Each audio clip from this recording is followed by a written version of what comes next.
आज हूल दिवस यानी सिद्धू कानू दिवस को आप लोग मनाने जा रहे हैं। अभी सुबह से ही आज हूल दिवस के शुभ अवसर पर विभिन्न गांवों में मनाते हुए आपके पास हम पहुंचे हैं और उससे भी खुशी की बात है कि हमारे नेता झारखंडी शेर माननीय हेमंत सोरेन जी परसों ही जेल से छूटे हैं। आज वो भोगनाडीह पहुंचे हैं। ये भोगनाडीह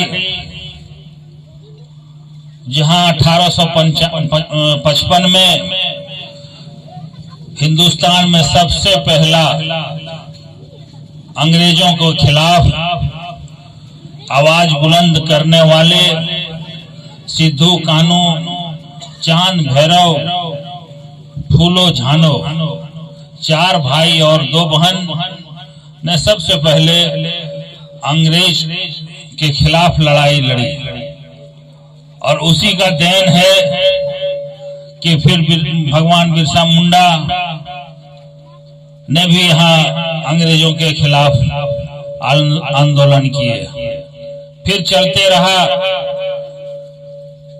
इसके बाद हमारे दिशम गुरु वीर शिबू सोरेन जी ने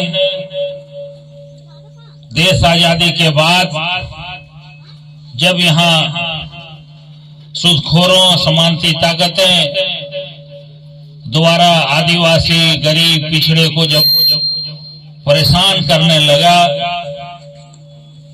तब 1962 से हमारे गुरु जी ने आंदोलन शुरू किया और आज आंदोलन इतना आगे बढ़ा कि 2000 में हमको झारखंड राज्य मिला और हम लोग अलग झारखंड राज्य मिला।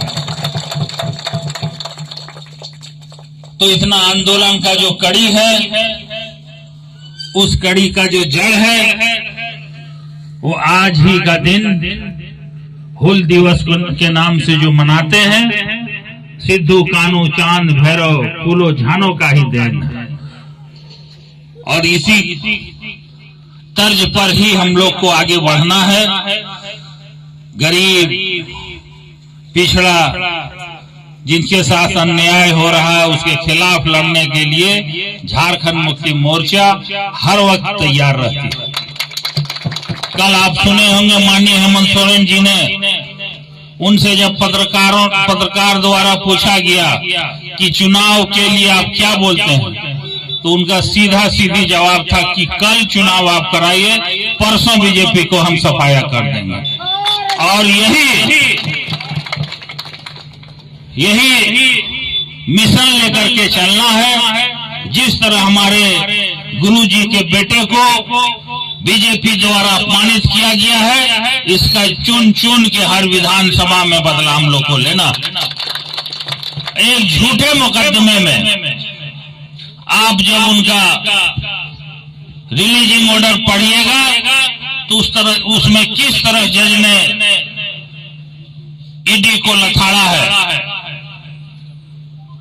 ईडी को किस तरह लथाड़ा है, उसका भी हम लोग हिंदी अनुवाद करके हर जगह बंटवाएंगे।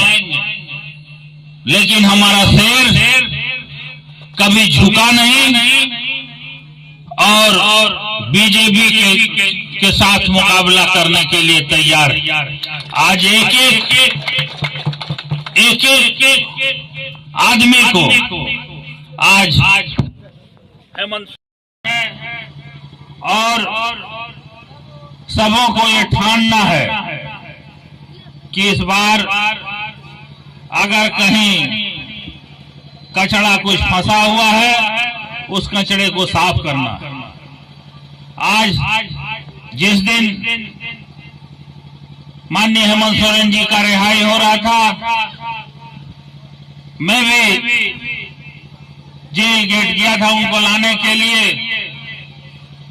तो उन्होंने फिर दूसरा दूसरे गाड़ी में वो थे, हम दूसरे गाड़ी में थे। वो मुझे फोन किए कि आज कैबिनेट है तो तुम इधर आ गया। हम बोले भैया आपसे बढ़ के कैबिनेट नहीं है, पहले आप हैं उसके बाद कैबिनेट है। तो फिर उन्होंने कहा कि आज जो तुम लोग 25 साल से ऊपर का महिलाओं को जो तुम लोग पैसा सहायता राशि देने जा रहा है उसको 21 साल कर दो। अब जो भी महिला 21 साल के ऊपर की है सबको 1000 रुपया हमारी सरकार द्वारा दिया जाएगा। 1 तारीख से ये काम शुरू होगा। और कोई अगर बिचौलिया इसमें पड़ा कि 200 टका दे 500 टका दे हम करा लेबो, और अगर वो पकड़ा गया तो मुड़िया मुचड़ देबो। आप सुन लीजिए, पीडीओ साहब भी यही है। कोई 1 टका अगर लिया, चाहे कर्मचारी रहे, चाहे बीडीओ रहे, चाहे सीओ रहे, या छोटा रहे, ग्राम सेवक रहे, कोई इसमें अगर 8 आना भी लिया तो उसका खेर में उसका एकदम क्या करेंगे, कोदो कूट देंगे। अब कोई धांधली नहीं चलेगा, अब खाली काम होगा। हम लोग जब से सरकार बना था हम लोग डरे हुए रहते थे कब हम लोग के पास क्या होगा क्या नहीं होगा। अब जो होना था तो हो गया, अब इससे ज्यादा खराब नहीं होगा। अब हेमंत बाबू बाहर आ गए हैं, अब हम लोग जोश के साथ काम करेंगे। जितना भी कार्यकर्ता है घर घर एकदम लग जाए, और जितना महिला 21 साल के ऊपर है सबको पेंशन दिलाए, राशन कार्ड बनवाए,